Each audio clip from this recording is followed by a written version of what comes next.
Welcome to another Happy Pod, the only podcast in the world. My name is Nathan. As always, I'm joined by my dickhead of a co-host. His name is Lawrence Thomas Heisey, and he's going to tell us all what this silly little show is all about. Don't mind if I do, Nathan. This is the show where we get together to discuss something in the realm of pop culture. It could be a movie, it could be a telly show, it could even be a video game, but the main thing is that we do so without any of the toxic discourse that is oh so prevalent these bloody days. What do you make of that? It could be a concert movie experience film. It could be the second installment of a series of concert things that we're doing. Is that what we're doing? As far as I'm aware, that's what we're doing. Okay. That's what we said last week, didn't we?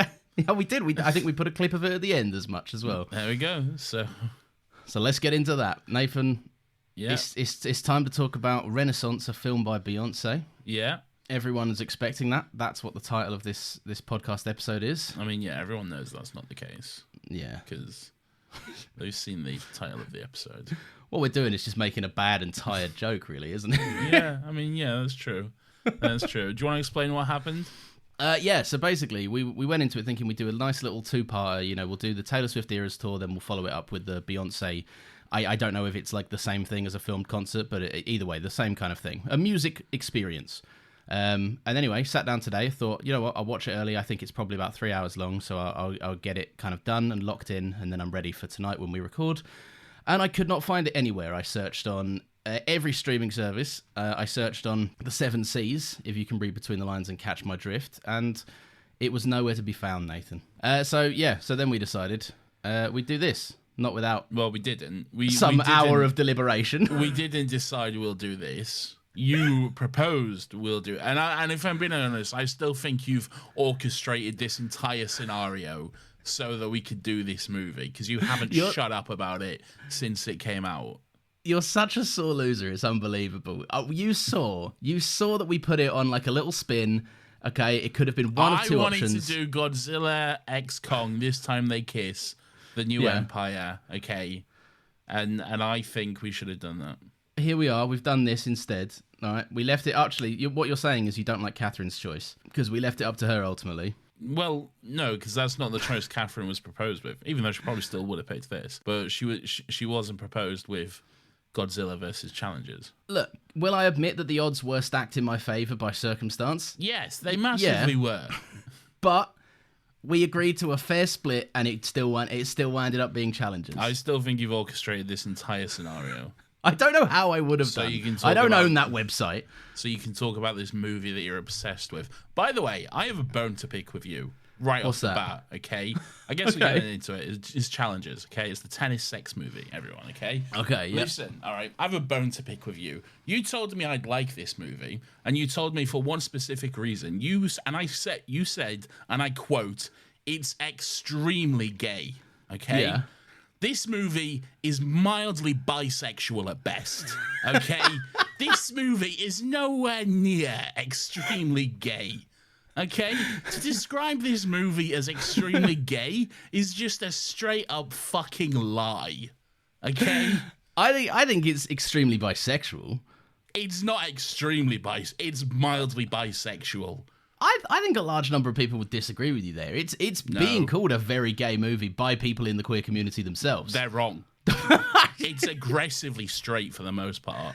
I don't mildly know if that's bisexual. True. Oh no, are we going to have wildly different reads on this movie? Bro, I've seen it once, and I just finished it, okay? I've not studied it like you have, so forgive me if I'm not fucking up to date on all the analysis, okay? And by studying it, do you mean I've watched it twice, once more than you have? You know what you're like. You do your analysis and your read-throughs and your end and explained videos. I don't do my editing. I like to read on little articles that come out. I like to read some interviews. I like to listen to some podcasts. Great. I've just watched the movie, okay? Hey, don't blame me. You had time. You had time to... No, I will blame you for describing this as extremely gay, because that is just factually incorrect. I think it's pretty gay. It's not really. I think it is. Two guys kiss at one point.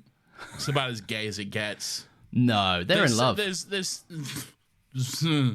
sexual tension, but it's not really gay. Interesting. Okay, that is interesting. Right, we'll dive in. General thoughts, Nathan. I think it's pretty good. It's a good movie, right? It's pretty good.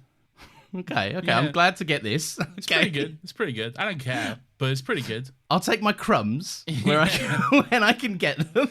This is a pretty good movie. Yeah, it's fine. I was when it like first started, and there was like this little twink playing tennis. I was like, right, cool. I don't know who this is. And then there was this homeless-looking twink, and he was like, "Oh, I'm gonna play tennis." I'm like, "I know you. Where do I know you from?" Okay. Oh, yeah, I fucking know you. And then I had to pause the movie and Google it. I was like, "Oh, it's Prince Charles from The Crown. It's 14 to 50-year-old Prince Charles from The Crown when he played him during season fucking 3 and 4."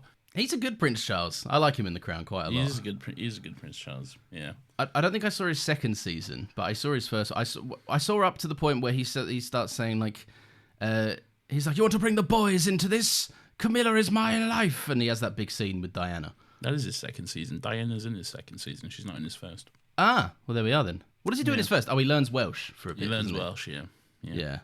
And then pretty much just walks around Olivia Colman being like, "Can I be the king, please? Yeah. Can you die a bit quicker if that's all right?"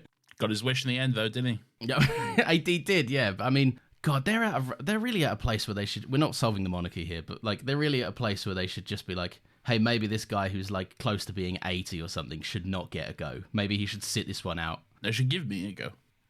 What would you do with it? Burn it to the ground. Well, then yes, then absolutely, I agree with you. If you were going to be like, "Oh, I'd make Lawrence be my slave for the day," or whatever. I don't think I'd be able to do that legally. They can do whatever they want legally. They'll find a way. They'll just make it legal. Anyway, Lawrence, enough of your bad riffs. Thank you. Straight tennis movie. All right, no, it's not a straight tennis movie. It's not gay. No, now you've overcorrected it. That's too far. Mildly bisexual tennis movie. I don't know where people are going to land on this opinion. Product I placement movie. For what? For everything. Are you kidding me? I couldn't fucking breathe without having a brand forced down my throat in this movie. Hey kids, drink Coca-Cola. Yeah, they like Coca-Cola and they like churros. I understand they like this. Applebee's. Yeah, they like Applebee's. They like a Budweiser. It's ball product placement all the time. Orangina. It's all just brands. That's just movies, though. No. That's how movies get money, Nathan. There was one scene where there was that party. There was that Zendaya's party, okay? Yeah. And fucking Prince Charles was drinking a nice cold Coca-Cola, a refreshing Coca-Cola beverage, okay? Yeah. And like every time like the angle on him turns, the label was still facing directly towards the camera. Like, you could clearly see the full Coca-Cola logo. Literally, no matter where the camera was around him, you got a clear shot of it every time. It was so fucking distracting. I wouldn't say it was distracting. Like, I wasn't like, God, let me focus on the movie. I keep seeing Coca-Cola. I would. It was very distracting. But that's product placement 101, though, isn't it? Just show the label, we'll give you some money to make a film. That's just how it is. You know, if this was a movie you didn't like, you'd be ripping that. Of course I would. But then those movies are a lot, like, they have a lot less interesting stuff going for it. Like, I don't know, was there product placement in Batman vs Superman? Probably for some in, right? And I would have pointed out there because the movie itself is kind of just surface level boring. Whereas I think there's loads to chew on this. I finished this movie, I got up, I went and got myself not a Coca-Cola, a Diet Coke. And I just sat down and I was like, right, time for some notes. Because I'm the fool because I'm drinking a Coca-Cola zero sugar lemon. So technically you're closer to the product placement. So it worked on you is what you're saying. You went out and bought a Coca-Cola. No, I already had this. I kind of stress. I literally just finished the movie. I've not had time to go out and purchase a Coca-Cola. No, but you had it in your fridge, you forgot about it, and then you were inspired to drink it again. No, I had it on my desk while I was watching the movie. Okay. It's very lukewarm. I don't think there's anyone that can verify these claims, Nathan. I think you've been brainwashed, all right? Okay, sure. By the movie challengers. Well, if any movie's going to brainwash me with its aggressive product placement, it would be this one. And good. Okay. Turns out what it takes for Lawrence to be a slave to capitalism is a movie he likes. Everyone's more forgiving on stuff, right? When it's stuff that's good. I'm just saying, it doesn't take a lot for your hypocrisy to start showing. No, of course it doesn't. But like, I'm a simple guy. If you show me a movie I like, I'm gonna be like, yeah, that's a good movie I like. Anyway, why are you insufferable about this movie, Lawrence? Because he's so good, Nathan. That's why. Okay. That's why I'm insufferable about it. It's so cool. It's pretty okay. It's fucking original as hell. Like it's directed within an inch of its life, right? This is like the tightest fucking direction I've seen. What does that mean? What does that mean? I mean, as in, like, every choice that's made is a good one and an interesting one, and not necessarily something you see in most other movies. Like, this is really a director and a cinematography pairing that, like, they know where to put a camera to make something interesting. Like, the last tennis fucking... I was about to call it a battle. The last tennis match of the movie... Right, pulls off some moves I have not seen any sports movie pull off, let alone any movie. Like I think it's wholly Which is also unique. the first tennis match of the movie. Yeah, in a way, in a roundabout way. Yeah, because it's throughout the entire movie. It's the tennis match of the movie. There are other ones, but it's the one. Sure. Yeah, does that work? Can we agree on that? I don't really care to be honest. No, I just think, man, I think it's one of them fucking movies that just has like really well fleshed out characters, and I think it's on paper. I think there's an idea that could be like maybe a little bit dry, like, and maybe not a movie that warrants like a 2-hour runtime, but like. I mean, yeah, definitely. No, I disagree with that. I think there's. I mean, well, you said it. No, as in I said, like at a glance, I would think that, but watching it, there's a case of like these characters are so well fleshed out, and there's such an engaging dynamic between all three of them, the main three, that it's just like, I don't know, man. Look, right, I'll leave general thoughts at saying whoever conceptualized the idea of like a toxic 3-person dynamic with the motion of watching a tennis match and just your head constantly bopping between two people that you're interested in, like, it's great stuff. I love this movie. Why do you think it's sort of okay, sort of good? Because I was mildly entertained while watching it. What would it take for you to get out your seat and cheer, Nathan? Why can't you just be Not excited this. about something? Because there's nothing. What realistically, okay? Yeah. And I mean this with love. Okay. I am not you. Okay. Yeah, fair enough. Yeah. Okay. So I do not get out of my seat and cheer at stuff which to me seems mildly mundane. Okay. Okay. I know you get very excited over direction and cinematography. Yeah. Okay. And I can appreciate good cinematography. I'm like, that looks nice. I enjoy that. That's interesting the way that is shot. But I'm not like, let's fucking go. You know? Yeah. You're like the fucking the soup. No, I knew as soon as you said "let's fucking go," I knew you were going to do it. No, actually, I am not him, because he screams for nothing. He screams for like when there's absolutely nothing going on screen. He's still like, "This is." I'm saying you're doing that, but for this stuff. Oh, okay. Yeah. With you now. Yes. All right. Yes. Well, then in that case, yes, So- I am him. So there you go. Entirely. No, I understand. I'm on the opposite end of the spectrum to it. Like I'm very You're much certainly on a spectrum. That is true. fuck good. It can't be proven right now, but it may be true. Who knows? Won't ever be proven. You ever tried to get a test? It costs like 10 grand. Oh yeah, and there's a line as long as fucking something long, right? Well, if you try to get it through the NHS, and first of all, good luck. And second of all, if you do manage, you will be waiting 10 years. But if you do want to go private, then yeah, cough up 10 grand. Yeah, I know that anytime you go to the GP and you're like, "Hey, I have a mental health concern," they're mostly just like, "I'm sure you're fine," Yeah. because no point getting on that list because you won't see it before you're dead. It's true. We've watched 2 sports movies recently, both of which I've been incredibly excited to talk about. One being Creed, this being the other. Creed, you weren't a This fan was of. better than Creed. This was better than Creed. What is it that like? Creed was boring. What got you? What hooked you? What were you interested in this? Nothing really. Nothing got me. I just thought it was. I watched it because I had to, and I was entertained enough to keep watching. I don't know what it sounds like to people listening to this that don't really know who we are as people, right? But they must think that I've got you in a basement doing this podcast. Like, You do. It's like the fucking scene from what was that movie where they like tape my eyes open and force me to watch the propaganda shit? Is it 1984? No, it's not 1984. Oh, Clockwork Orange. It's That's the it's one. Clockwork Yeah. Orange. Yeah, that's the one. I keep hearing a trailer for a new audiobook of 1984 with Andrew Garfield reading it, and I want to check it out. Well, you can do that with a subscription. Oh, to now Audible. who loves products? And to get your Audible There it is, folks. He couldn't contain his capitalist self. All right. One thing I am very keen to get your take on. Well, 2 things, actually. Because I realise, watching this for a second time, there are 2 big complaints you have with one Sir Christopher Nolan. That being, you're not a fan when he dips into a non-linear story, and you don't like his ever-present scores.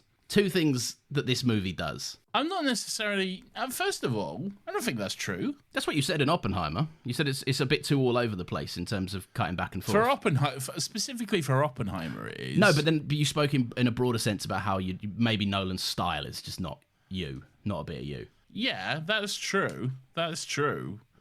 But Correct me. What did I not understand? it's not that I don't like non-linear stories full stop. Yeah. Because that's just not true. That's flat out not true. Yeah. Because there are non-linear stories which I very much enjoy.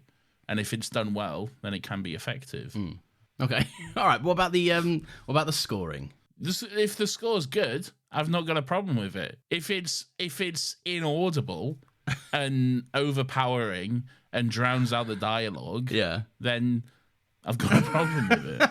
You know? Yeah, fair. If it's dance music that doesn't seem to fit the vibe of the scene, then I'm like, look, it's fun music, I guess, but I don't know if I get it. It's the my read on it. This is what it was like. I'm trying to watch someone have a conversation, and then it's there's some DJ in the corner just going fucking ham. I mean, there is that'd be why. There you go.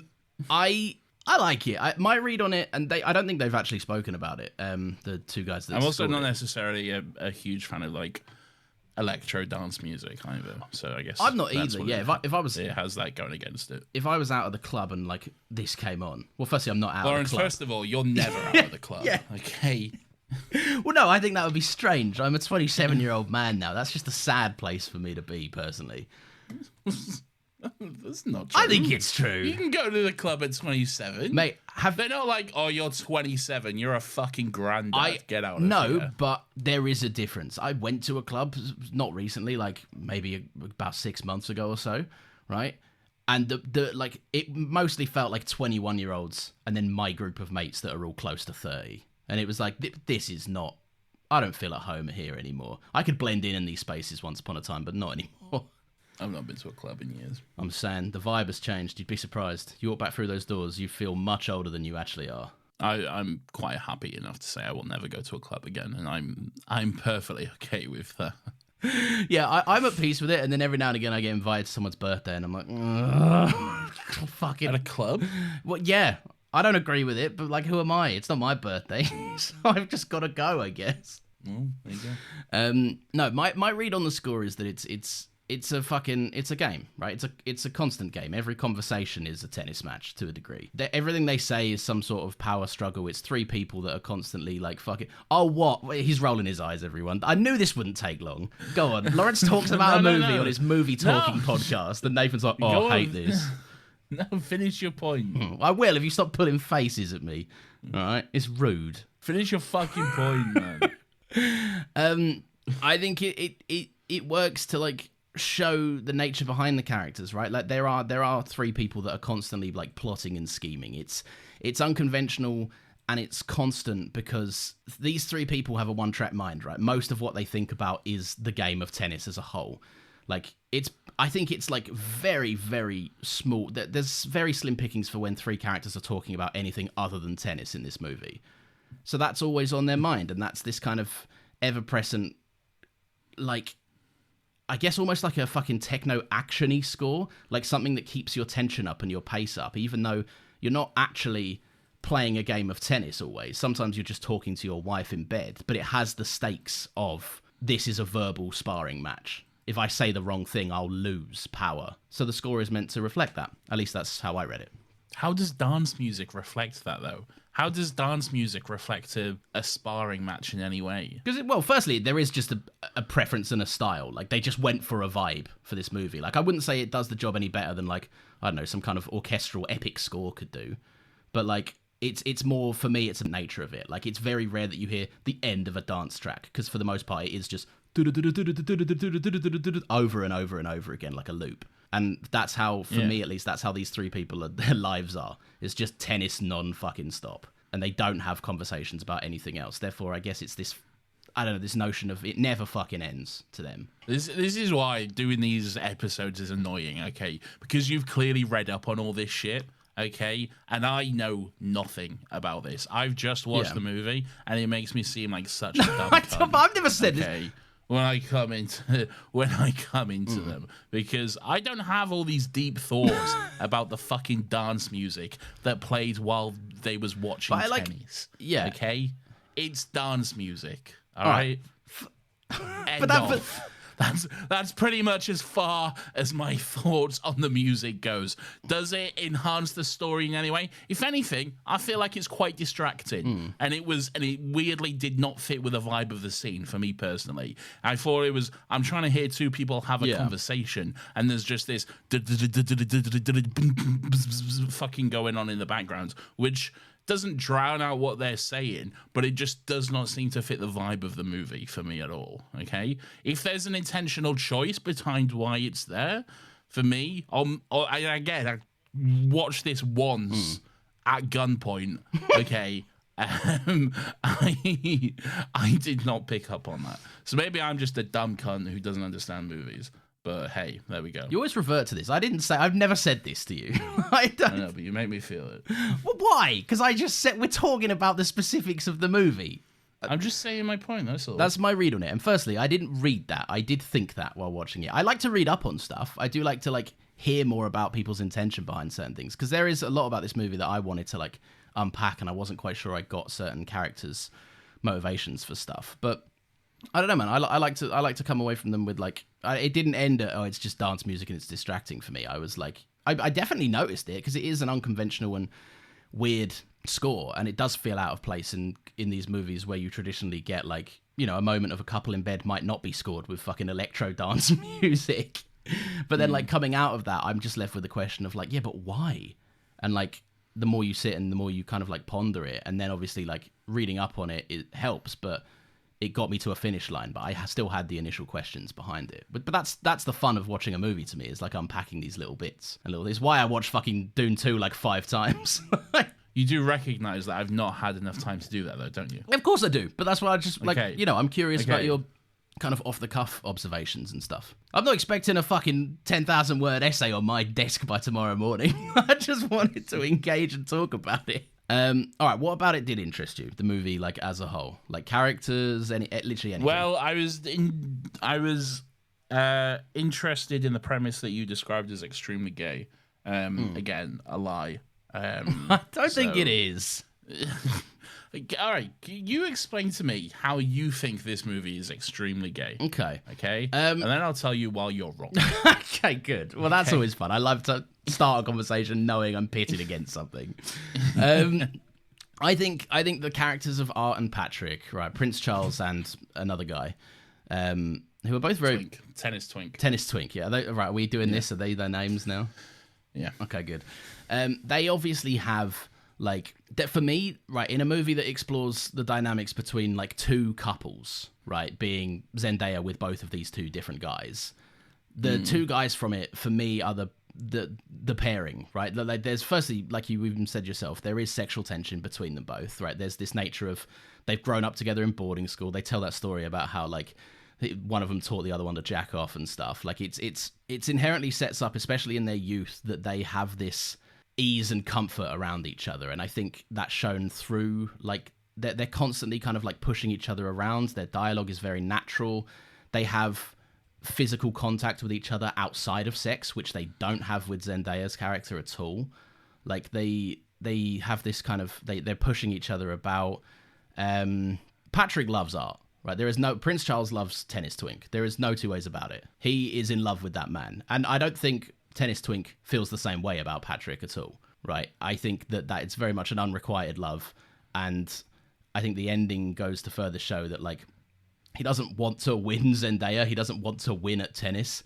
He largely has zero ambition other than wanting to reconnect to his friend, because even though they may not have ever explored their romantic love, there is an innate bond between them both that is very, I think, dipped into this, sounds like a silly phrase, but almost kind of entrenched in these queer components, right? The director Luca Guadagnino, he's gay. He's spoken about how they have a bond together that is very much something that I guess teenage guys have for each other, where they don't quite know who they are and they never quite get a chance to explore that. And I also think there's a bunch of stuff with like the camera that is just like, oh, it wants you to look at some certain things in certain moments. But as characters, I think that's my read on them anyway. They have like 2 scenes together in the movie. What, Art and Patrick? Yeah. No, they have the entire first 40 minutes together. It doesn't feel like that. It feels like it's mostly them with Zendaya for the most part. It feels like it's mostly Zendaya with Prince Charles and then Zendaya with Twink. I mean, and then that's it. Yeah, look, their scenes drop off because they lose contact throughout the movie, but where it's constantly jumping back and forth between the big game that they're playing as well as like their youth. I didn't pick up on that. To me, it was just there was a bit of sexual tension, but like you're saying, Prince Charles is obviously in love with this guy. Like, I don't think so. I just think he's a bit of a bisexual menace, and he loves. 2 things are true. Like I think he's both. And I just think I think he was a very fun. He was my favorite character in the movie, just because he was such a petty bitch. Yeah, and I love that.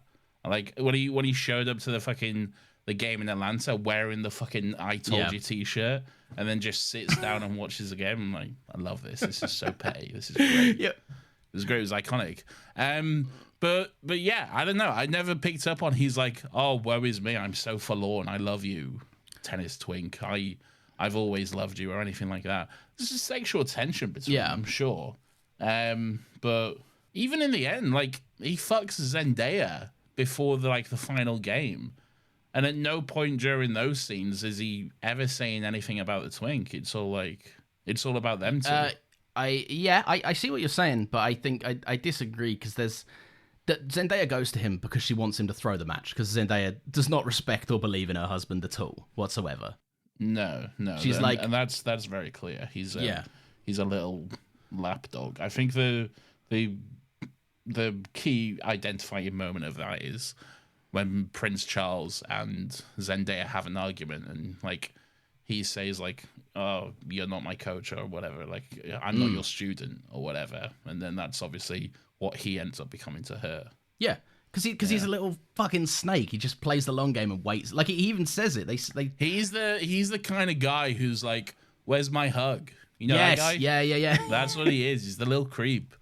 He's the little creep he'll go to he'll be friends with your girlfriend, and then he'll be like, "Oh, where's my hug?" And you're like, "What are you doing, man?" And then the second you're on the rocks, he's like, "Well, he's been saying this kind of shit anyway. Yeah. Like, maybe it's time to call it a day." And I'm here. If you're upset, we'll talk. I'll help you get through it.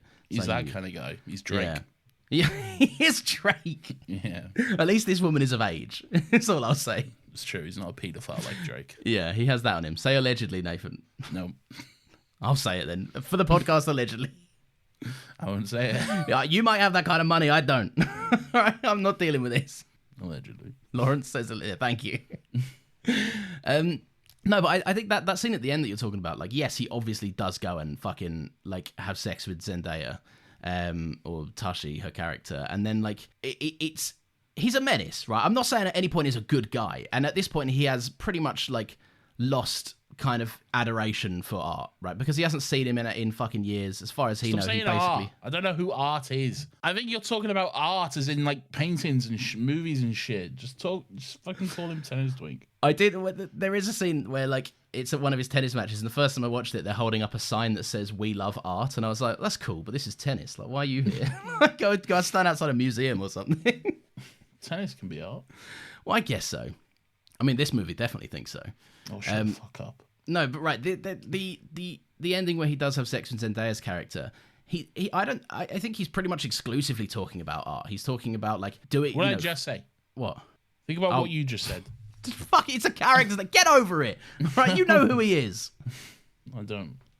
He's exclusively talking about him, right? He says that there's like, fucking me is one thing, but like actually trying to get me to throw the match so that you can toss your husband pity points, that's unforgivable. Like, he's looking out for Art. Like, his when he does the serve that communicates, at the end, hey, I fucked your wife.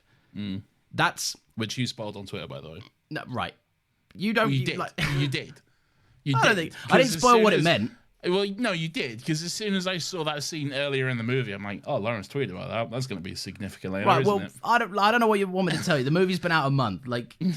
I'm just, oh, excuse me, a whole month. Fucking hell. I am sorry that I did not rush out to go and see this movie. You have to live with these things. A whole month? Gee willikers, mister. Thank you. Mute me. You know I'm going to be annoying about films when they come out, especially when I like them. That's just how it goes. Yeah. It wasn't an overt spoiler. No, right. The thing that he does with the racket, to me, like, how did you read that when obviously we both know what it's implying. Like, hey, I fucked your wife. No, yeah, but why did he do that in the middle of the last bit of their tennis match? What's your read on like why he wanted to give that information out? Throw him off his game. Well, that's what I thought at first, but then they were two good mates having a good time. Exactly. All right, and I've seen people say that like it's. And I thought it should have. What should have happened was he should have done the thing, then he should have lifted up to go to serve, had a smile on his face, cut to black, credits. No, I don't think so. I'm just saying. Well, I mean, you can. That's your right to say. Yeah. No, I like that moment, man. I think, and this is what I'm saying about he's constantly got like fucking tennis twink on the mind, right? Because it's not a spite thing. It's not a I can't wait to throw this guy off his game. It's I'm not doing what this fucking woman tells me to do. I've never done what this woman tells me to do, and you should stop doing what she tells you to do as well. You've lost your love for tennis.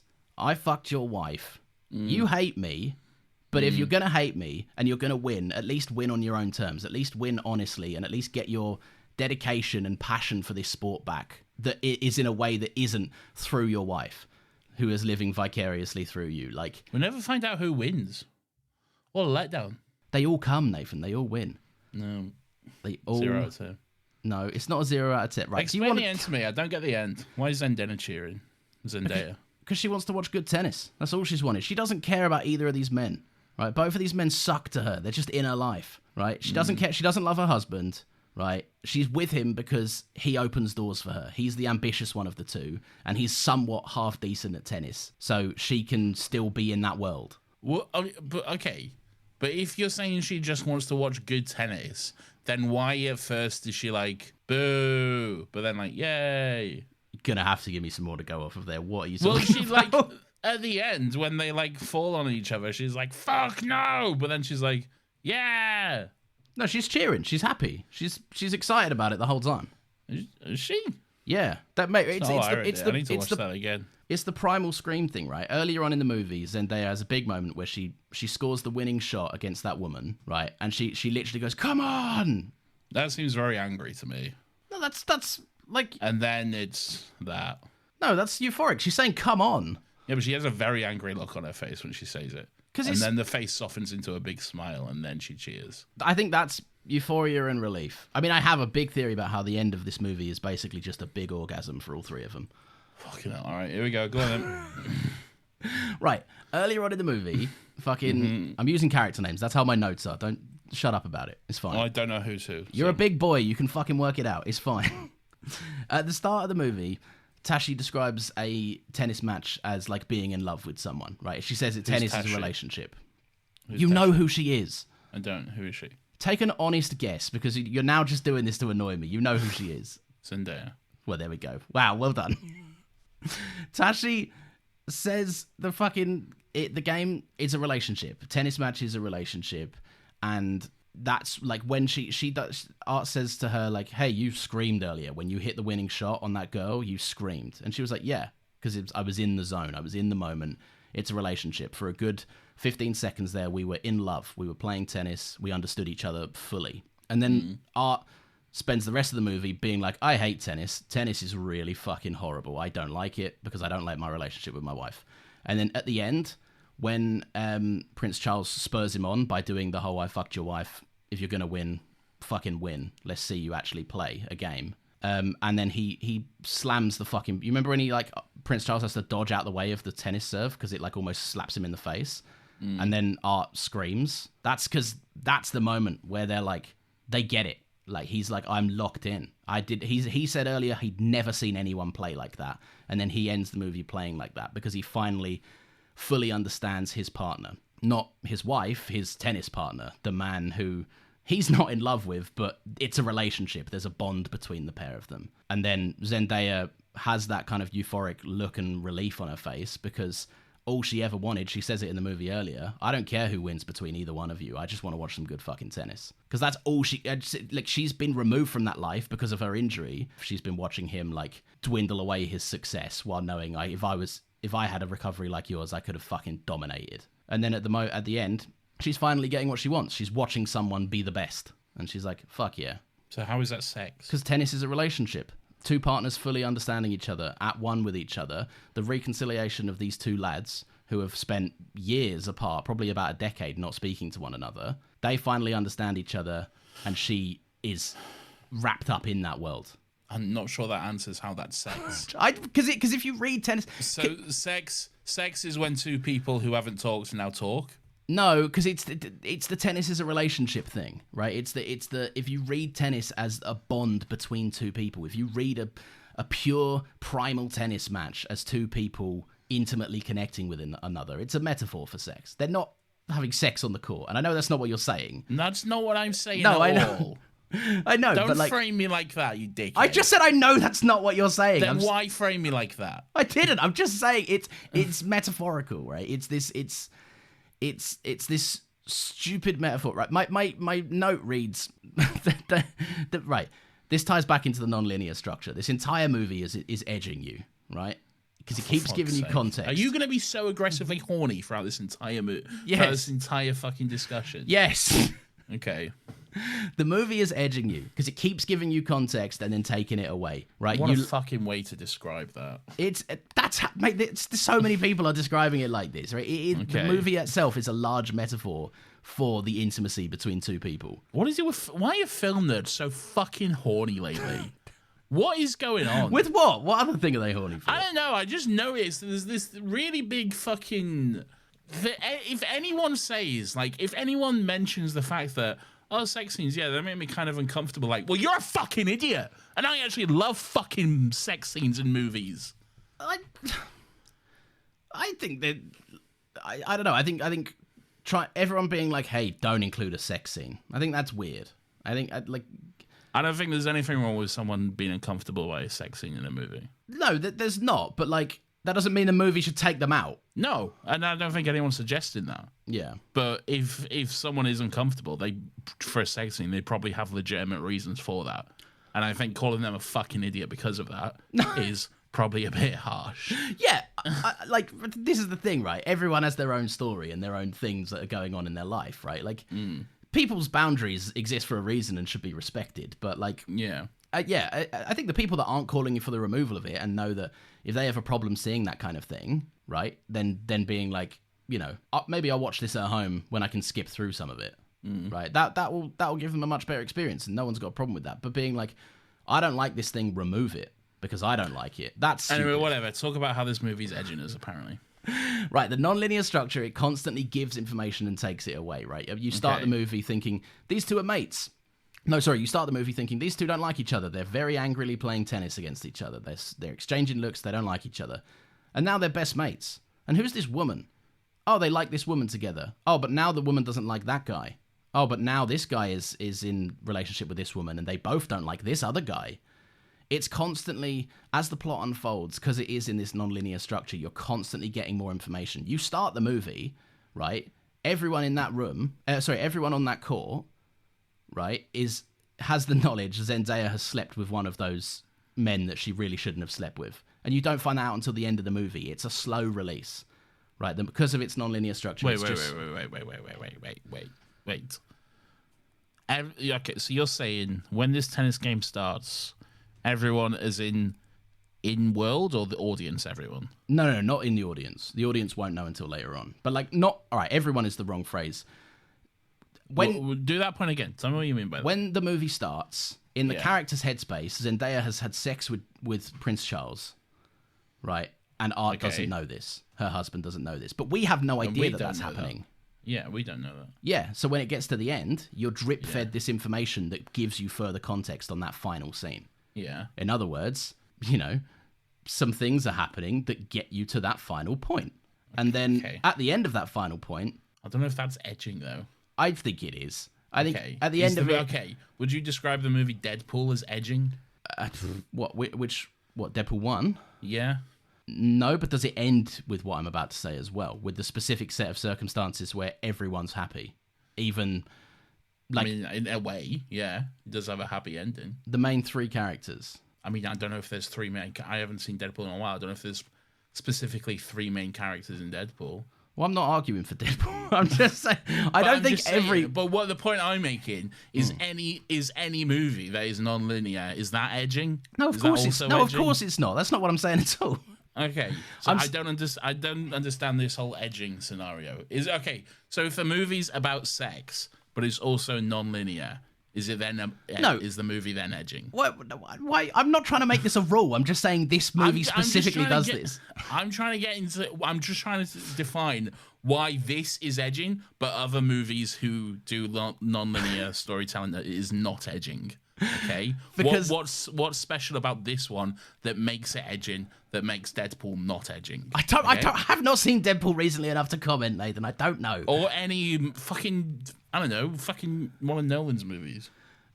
Because of the fact that this. Why is Oppenheimer not edging? Jesus Christ? Okay. Why do I have to defend the stance that it's not? I never said it was. Well, no, you said this movie is. This movie is.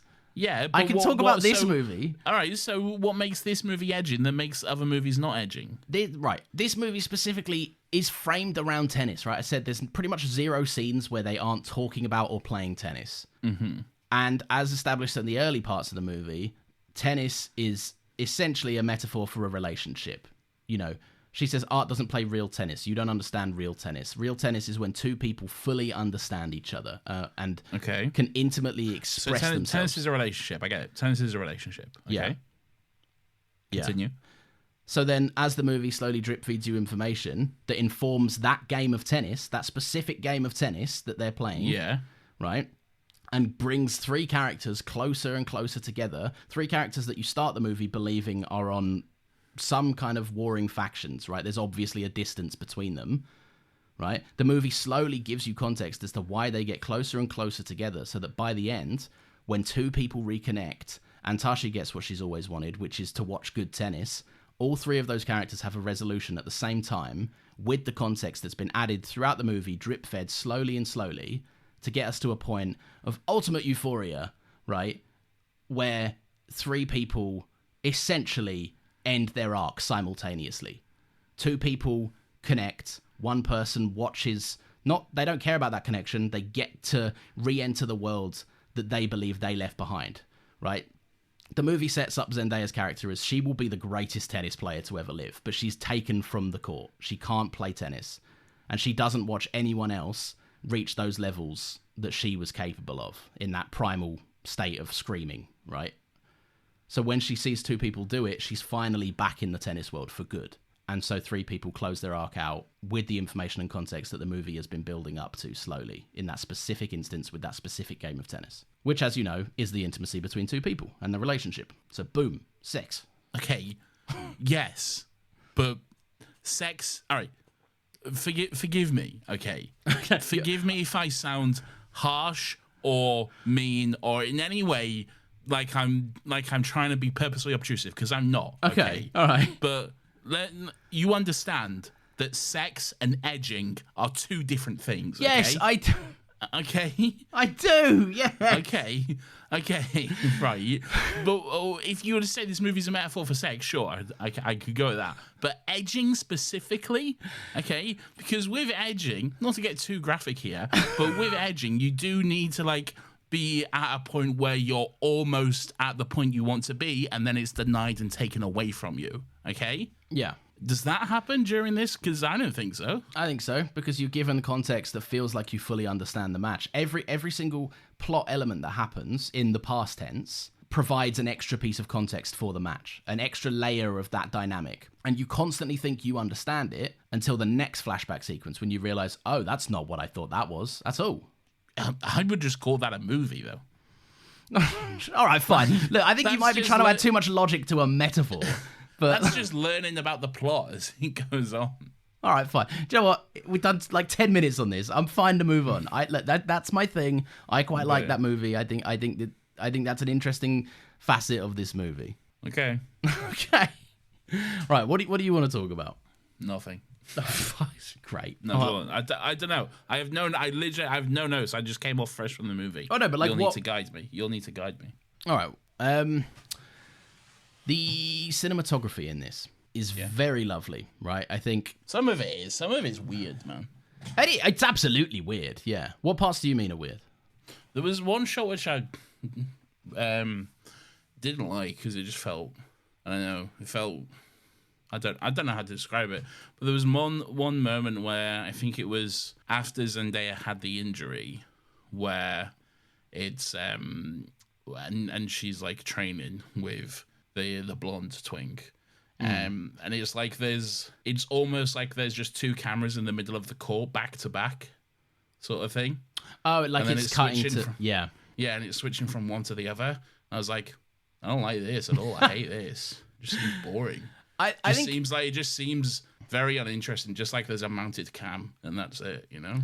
I think it was uninteresting if that was the only angle they ever used. Like, but it wasn't that scene. No, it switches it up throughout that scene.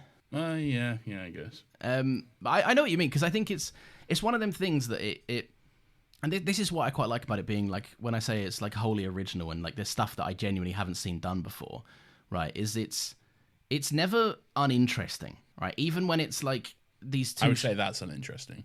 Fine. It may not be your taste of it, but like it's still something you don't see all the time. Like it's I don't know. For me, that would like I'd look at that and be like, you know, there's a line between them. There's a divide against them. They're quite far away from the camera itself. There is a distance between them, right? But they're joined by this ball going back and forth because, again, the only thing they can connect with is tennis. And she needs him because she's not who she was. She's now injured and she needs essentially to lean on someone for support, but also to carry her through this world if she's never going to be a part of it ever again. Like, I don't know. For me, I think the cinematography in this, it can be distracting and it can be strange because it's so unique, in my opinion, right? I think it's like they just try different stuff. Like I saw, even towards the end of the movie, I saw someone describe it as you know bird's eye view. What bird's eye view is? Yeah. Well, no, I'm setting it up. I know you would know. Yes, Lawrence, I'm familiar with the concept of bird's I'm not eye view. saying you don't. I'm just saying I'm setting it up. Sure. I saw someone describe the opposite of it, where you're like, it's like a glass ceiling situation, and you're like looking up at them in the final match. I saw someone describe it as worm's eye view, which I quite liked. But again, that's been done before. Probably, but it's not stuff you see every day. I've seen a lot of Breaking Bad. Vince Gilligan does it a lot with his frying egg shots. Oh, what, the under the camera stuff? Yeah. The under the whatever is the. Yeah. Yeah. I guess so. Yeah, but I don't know. It's not something you see every day, and I think it's like it's the more. I mean, like that fucking. There's a shot in this, quite a long shot, where your POV is a ball. You're a tennis ball that's just getting whacked from side to side. That's pretty cool. The POV stuff was pretty cool. Like went into first person mode during the tennis game at one point. That was pretty cool. Yeah, that was cool. Yeah, you can hear like all the breath, like as if it's in your own head, kind of thing. Yeah, that was quite nice. Tell you what was very distracting, because I watched this movie with headphones on, and I don't know if it would be as distracting if I didn't watch it with headphones on. Yeah. But right at the beginning of the movie, Zendaya's daughter is like, I want to watch Spider-Verse. First of all, hilarious choice. Could have picked any movie and you went with that. Hilarious. Okay. Yeah. Second of all, okay. You can then hear the daughter watching Spider-Verse. Oh, really? Because if you're wearing headphones, and it was so fucking distracting to me. Because I'm like, I can hear Spider-Verse, and now I just want to watch Spider-Verse. Okay? So, it was so fucking distracting. I've seen this. I've seen this like. All right, let's do this one more time. You can what to those specifics? Yeah. My name is Peter Parker. I didn't know that, because I saw this in the cinema without headphones, obviously, and I saw this on my laptop at home with no headphones, just playing out the speakers. So I guess I didn't pick up on like those intricacies of the sound detail. But yeah, I don't think I'd enjoy that. That sounds like it would be like, what's going on next door? Yeah, what's happening there? It was very distracting. All right, but like in terms of like other aspects of the movie, the cinematography, I think this movie is very aware that it has three very attractive people as the lead cast. Yeah, I don't know if I'd call the twink attractive. Well, maybe not attractive, but they're very physically fit. And like, yes, they all look very aesthetically pleasing.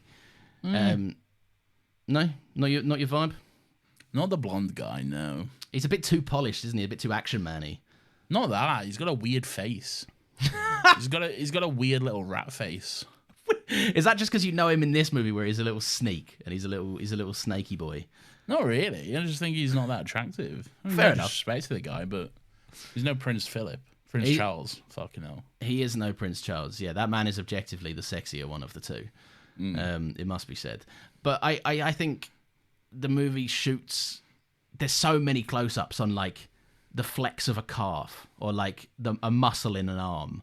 Like, there's so many shots where the movie's like, look how fucking sexy these people are. Look how fucking sexy they look. They're like statues. Like, there's a moment where, like, he may not be for you, but Tennis Twink is, like, dripping down sweat onto the lens of the camera. And it's like, whoa, if you're into that guy, that's some steamy stuff. Oh, I'm not. So, yeah, you're just like, nope, don't care. Whatever. This movie is like, hey, look at Zendaya's nipples a lot. And then it's also like, hey, look at all these dicks in this locker room. Yeah, there's a lot of like, this is what I quite liked about it, right? Very accurate depiction of men's locker rooms.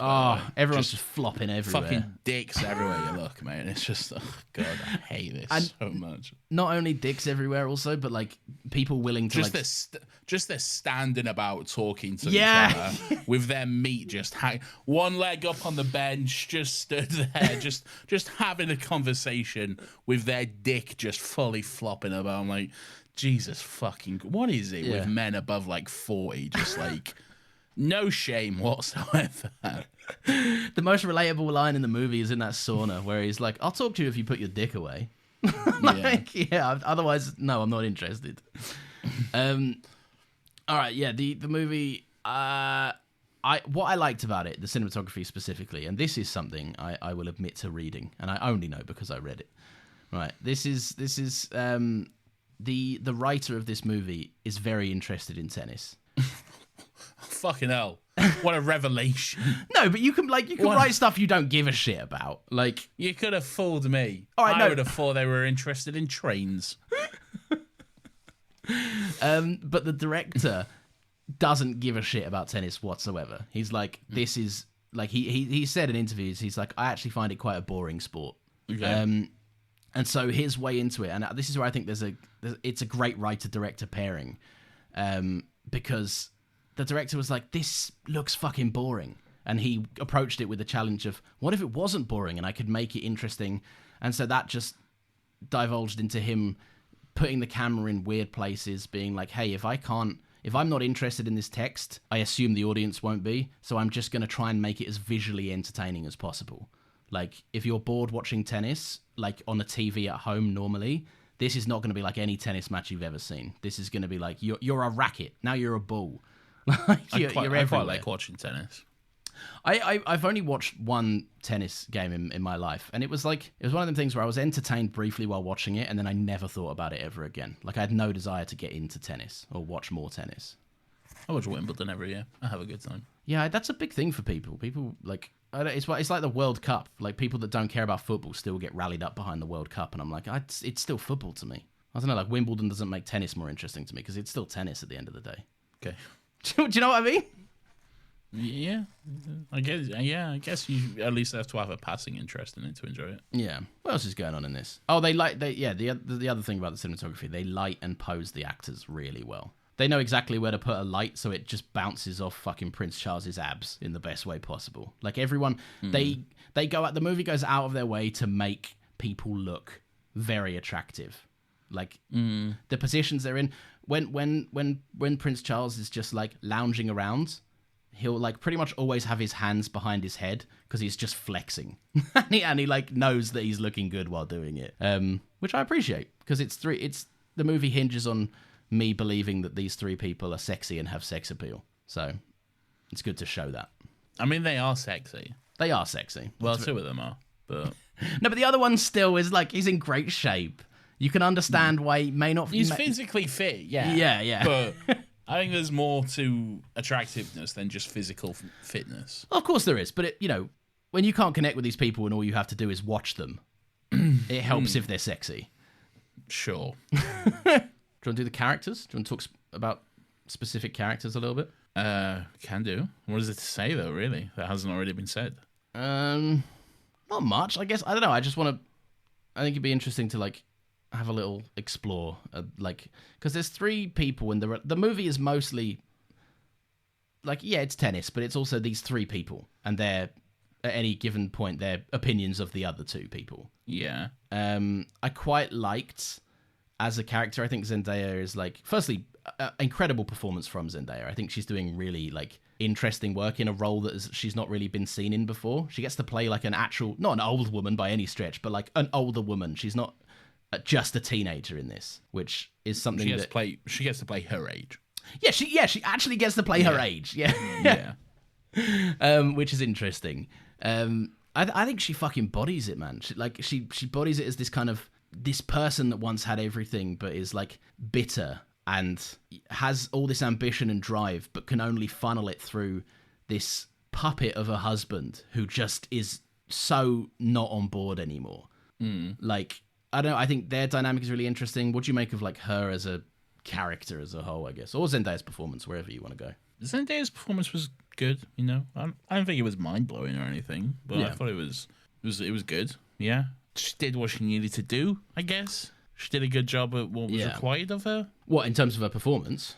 Yeah, I think so. I think it's like it's a weird role because because I think most of it is her watching a game of tennis. So she's like, I don't know if that's most of it. Well, no, but like she's got to be very expressive with her eyes, and I think like she has moments where she pulls off this really weird look, like the moment where she's like, where Prince Charles is like, "Hey, train me," and she's giving possibly one of the best like, "What the fuck are you talking about?" faces of all time, where she's just got like half an eye is squinted, one eyebrow is raised, her head is at like a weird tilt. It's a very strange shot. Not shot, but like it's a very strange expression that I think is quite interesting. All right, what do you think about the boys? The one more so sexy boys. One was good, the other was again just annoying. And good? What do you mean, like performances or good characters? What do you mean? They were both good performances, I guess. Again, everyone did what they needed to do. Yeah. Okay, I have no qualms about that. They're all fine enough. Again, there's nothing like here that's I'm like, wow, what a piece of acting. You know, I'm not here like fucking. This has changed my life, and now give them the best actor Oscar. You know, like it's all fine. Okay, and that sounds more harsh than like they're good performances, but like calm down. It doesn't need to blow your socks off, kind of thing. Yeah, it's serviceable in the movie because that's what the movie needs. Yeah, exactly. Character-wise, again, the little twink annoys me. I think he's boring. Well, they're all boring, but I think they're boring. Yeah, they're all boring. Of course they are. What? Even like they're like play between all three of them, like because that's the hook of the movie for me. Like I like the tennis stuff, but the hook of the movie as people, they're boring. Oh yes, all right. I see what you're saying. Yes. As people, they're boring. Yeah. Like. You imagine going to dinner with them and they're just like, so I really like tennis. I'm like, fuck, great. Lovely. Yeah, my God. Even like they're mid having sex and they're like, so anyway, you could improve your fucking, I don't know, your serve if you did this. It's like, why are we still talking about this? Yeah. I think Art is like the least interesting of the three of them. I think his character is mostly... Art isn't interesting? No, wow. He's got me. He's got me. Wow. Yeah, because he spends a lot of the movie just moping. Yeah, he's a little bitch. Yeah, but I like that. But like not in a good way, because like Prince Charles is a bitch, but he's like a petty bitch in like a fun way. Yeah, he's a fun bitch. Yeah, he's a fun bitch. Yeah, he's a fun bisexual bitch. I feel like this movie was sold on a threesome, and there just isn't a threesome in the movie. I love that aspect. There's not an on-screen sex scene in this entire movie. Horrendous. Unless, of course, you count the tennis match. Which I do. Which we don't. I it's do. Not a sex scene. No, there isn't. No one actually has sex in the movie. Which is, I mean, they obviously are having sex outside of the movie, but like, what the movie shows, there is zero on-screen sex scene, and like, there's very little. Like, I thought there was going to be a lot more nudity in this. There's pretty much none. There's quite a bit. No, but like from the main three. Like there's some small pants and there's some nipples on show, but it's never like no one's fully naked at any point. No one's fully exposed at any point. Well, not the main three, but there's all the dicks in the locker room. But that's just they just showed up there and they said we can't put our dicks away. We're 40-year-old men. This is just what we do. They said okay, fine. But yeah, I don't know. I like that component of it because it was sold. You're right. It was sold as the tennis threesome sex movie, and like, yeah, man. I don't know. And they're also at no point are they ever really a throuple. They're never really it's never a three-way couple situation, apart from one scene very early at the beginning that doesn't go further than kissing. A little boring, really. Nah, it's good, man. Because it's what's going on upstairs in the head, Nathan. They're all playing games with each other. Okay, it's interesting stuff. So you're not obviously as hot on this as I am. You're not a biggest fan. No, I think just the difference between me and you, Lawrence, is first of all, I've seen it once. Okay. Yeah. And literally seconds before we started recording, did I finish it? Okay. Yeah. and I was entertained and I had a good time, and I think that's perfectly fine. Okay. Yeah. I think it's perfectly fine to watch a movie, be entertained, and then just never think about it again. Okay. I think that you can enjoy a movie without feeling the need to study it and then read up on it and all this kind of stuff. And if you do like to do that, that's absolutely fine. That's how you enjoy stuff. That's absolutely. I feel like it's pointed fine. at me though, and it's not fine. No, I'm not saying that at all. I'm just saying clearly we have different tastes with stuff. And while yes, I enjoy this movie, it in no way changed my life like it clearly did with you. All right, changed my life might be strong. Okay, well, you haven't shut up about it since it came out. I think it's a really, really good movie that I think it's good. And that's fine. Look, that's and that's fine that you think it's really, really good. Okay, I don't hold it against you. I don't hold anything against you. And there we go. We're all friends. No, I'm the same. Like there are some movies that I'm the same with. Like I'm just. It was also probably a little overhyped by you and everyone else because I'd heard nothing but this is the best movie ever. And I'm like, no, but pretty good. There's movies of the moment though, aren't there? They're like Saltburn had its time in the sun, like fucking Dune 2 had its time in the sun. Like there are movies where like it for me I'm not going to be going on about this I'm not going to be going on about this movie in like a year's time. But fucking hope not. No, but like at the time I don't know. I'm in that stage where like people are still talking about it. The cast are still like answering questions about it, and it's every day there's some kind of new little nugget of information from like the director or the cast about like the process. Like I'm still trying to figure out how they did the fucking the court stuff, right? And like the worm view thing, right? Like there are so many aspects of this movie that I find interesting, and like I'm in no way a director or anything, but like I really enjoy learning about the process of it, and I think this movie does so much of the process in a really cool way. Like it's a great blend of like the scripts, the direction, and like I don't know, I just think it's quite unique, and I think something like this doesn't come around every single day, and it's different and it's fresh, and that's exciting to me. Anyway, it is the time of the show where we recommend some stuff to each other and to our lovely listeners. It could be anything we've watched, read, listened to, or just experienced this week. I'm going to go first, because I always do. I'm going to be recommending Clarkson's Farm. It's an Amazon documentary. And I know, before everyone says, I know he's a prick, right? I know he punched that guy, and he's a prick. He is a prick, right? Now we've got that out of the way. It's this. I like the series. That it's quite a well-made documentary. I'm only on like midway through season 1. I haven't seen a lot of it at all. But it's essentially like watching a fucking boomer fail at things. Pretty much fail at everything. It's a fun, because Jeremy Clarkson's such a famous know-it-all and such an up his own ass kind of prick. It's really fun to watch him try and run a farm, which is an incredibly complex job, and basically being told just by a bunch of farmers that he's an idiot and every business decision that he thinks is great is wrong and stupid. And there's a bit of buffoonery, and he's playing up to the camera a little bit, but it's mostly fun to just watch these people have to put up with him. And yeah, good time. Could be terrible because I haven't finished it yet, but it's a fun watch so far. It's quite entertaining. Does the Stig show up? No, he should though. He should be. They should put the Scarecrow. Should drive a tractor. He does. The first thing he does is buy a Lamborghini tractor, and he's like, power on this is incredible, and then it immediately doesn't fit in the barn, and everyone's like, that's too big. That you can't put the equipment for farming on that tractor. Lamborghini make Who tractors? knew? And who buys? To be honest, Yeah.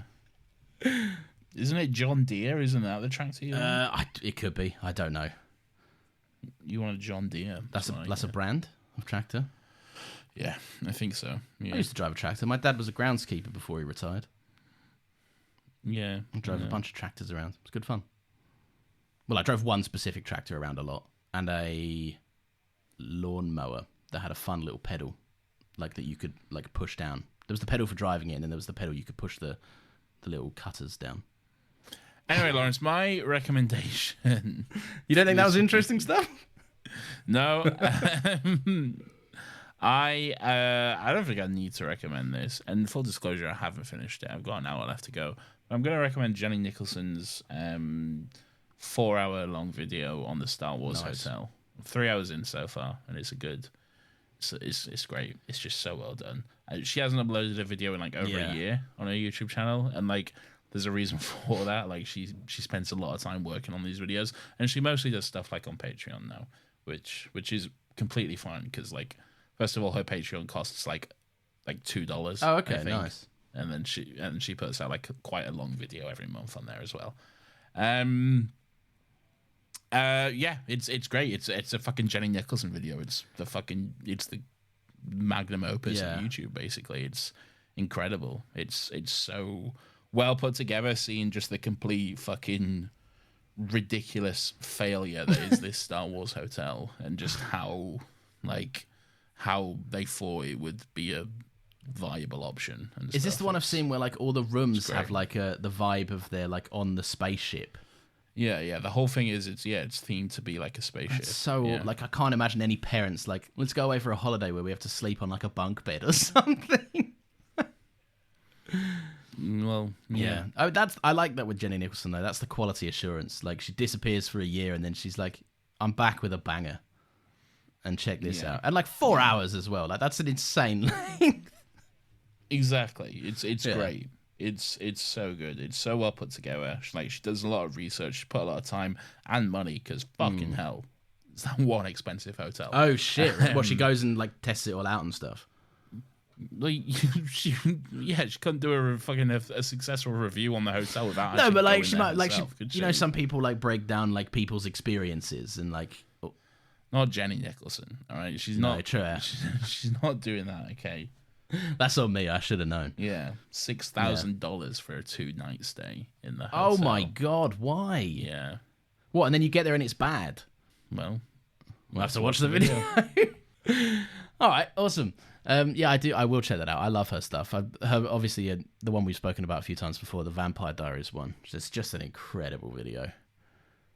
I've never seen that level of an unhinged, in-depth breakdown of something. Anyway, thank you very, very much for listening. If you've enjoyed the show, then please feel free to leave us a little 5-star review. It would be much appreciated. You can also follow us on Twitter @AnotherHappyPod. You can suggest a topic for us to check out there in the pinned tweets, and be sure to join us next week because we are all kicking off this. I'm going after that truck. Making this up as I go. Wahoo, it is not Mario. It is something quite exciting. I'm very excited, Nathan. Me too. We have another podcast as well, don't we? We certainly do, Lawrence. It's called Still Got Legs. It's our Doctor Who rewatch podcast where every week we watch and discuss an episode of Doctor Who. And coming up this week, we're getting to the end of Series 5. We're at the end of Series 5. We're going to be discussing it this coming Monday, so check that out, or I'll kill you. It's true, he will. I've seen him do it before. Anyway, next Friday at 10 a.m, you'll catch us. I've read that weirdly. Thanks for listening. Odd.